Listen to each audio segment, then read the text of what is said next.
Et bonjour à tous. On se retrouve pour une vidéo corollaire à une vidéo qui est sortie ou qui va sortir très, très bientôt et qui répondait à la question comment et quand surtout acheter une action. Et dans cette vidéo, on va voir quand vendre une action.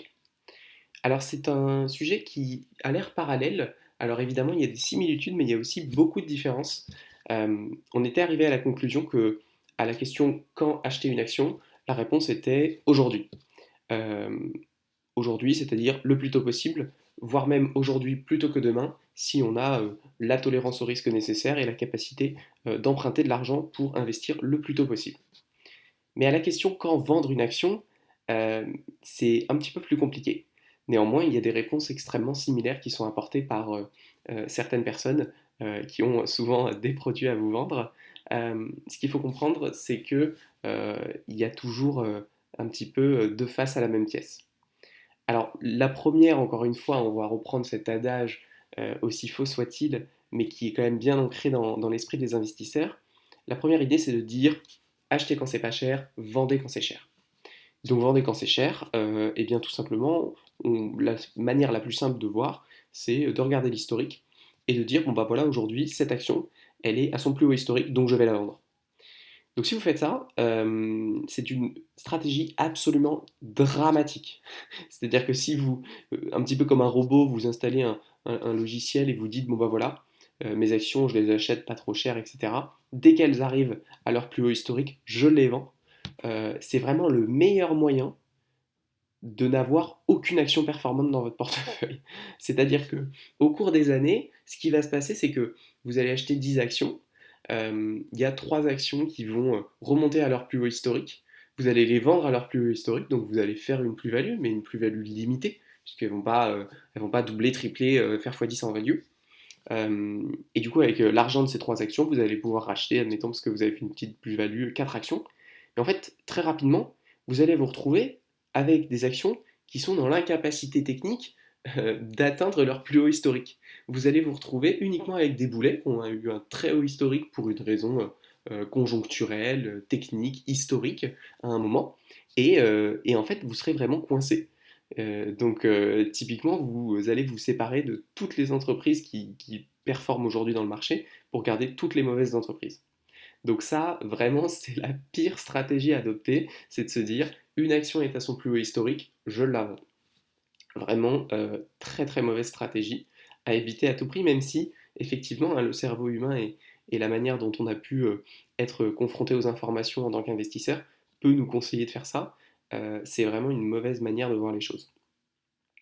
Il y a une autre manière, c'est le corollaire, encore une fois, qui dit cut your losses, c'est-à-dire couper les pertes, quoi.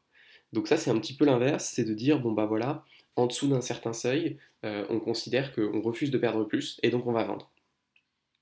Il y a un outil qui est extrêmement puissant pour ça, c'est les ordres stop loss.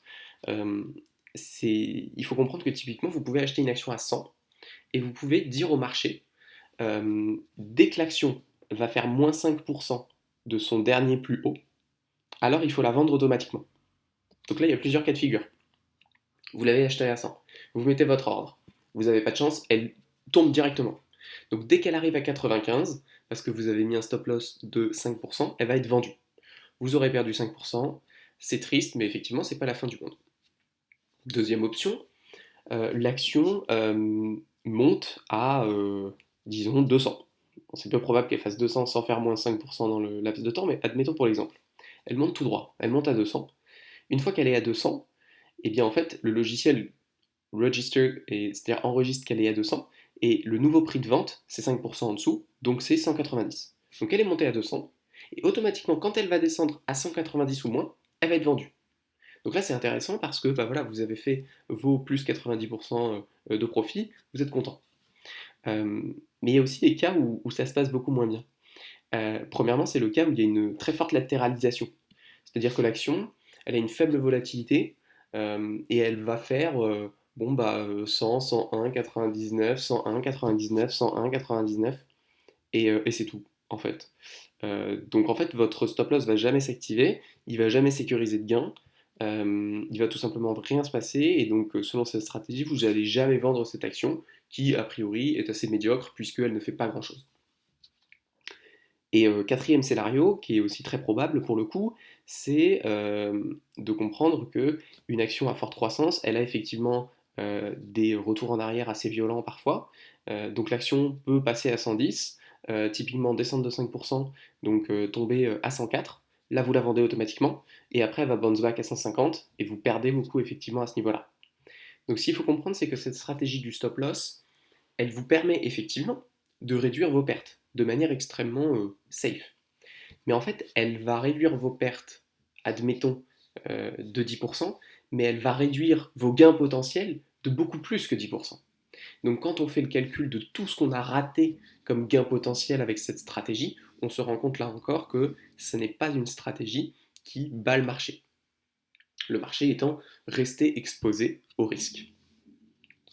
Et donc en fait, on arrive à un paradoxe un peu étrange, euh, enfin, qui n'est pas si étrange que ça en réalité. Mais quand on pose la question quand vendre une action, eh bien en fait, la bonne réponse, c'est jamais. Et donc là, c'est un peu paradoxal, parce qu'on dit d'accord, j'achète une action, mais c'est pour gagner de l'argent à un moment. Ben en fait, mais c'est logique, hein, parce que ça dépend de pourquoi on vend. C'est-à-dire que si on vend pour sécuriser une plus-value, c'est pas une bonne raison de vendre. Non. Que l'action ait fait moins 50, plus 100 ou plus 1000%, ce n'est pas une bonne raison de vendre cette action. Vendre une action doit être la résultante euh, d'un besoin de cash. C'est vraiment indispensable. C'est-à-dire que si vous vendez une action pour une autre raison que j'ai besoin de cash, eh bien, c'est d'une mauvaise vente. Peu importe ce que vous vendez, peu importe ce que vous vendez de la moins-value, de la plus-value, la seule situation dans laquelle vendre est optimal, c'est parce que vous avez besoin d'argent. Parce que tout simplement, on l'a vu, le meilleur moyen de gagner de l'argent, c'est de rester exposé au risque du marché. Qu'est-ce que vous faites quand vous vendez? Vous enlevez votre exposition au risque du marché. Donc vous perdez cette rentabilité moyenne. Donc vendre n'est jamais une bonne solution. Et donc finalement, on arrive à cette logique qui crée finalement la stratégie d'investissement passif qui dit achetez autant que vous pouvez, achetez le plus tôt possible, ne vendez jamais, et finalement ne vendez que dans la limite de vos besoins. Si vous avez déterminé que voilà, vous êtes sur un complément de revenu, que vous voulez vous générer 1000 euros par mois, vous faites votre calcul, vous faites ça à l'année parce que c'est quand même un peu plus simple, et vous retirez au début de l'année ce qu'il vous faut, 1000 euros x 12, 12 000, vous prenez en compte les taxes, vous faites votre truc, etc. Mais finalement, voilà. Et en dehors de se demander est-ce que je dois vendre, machin, etc.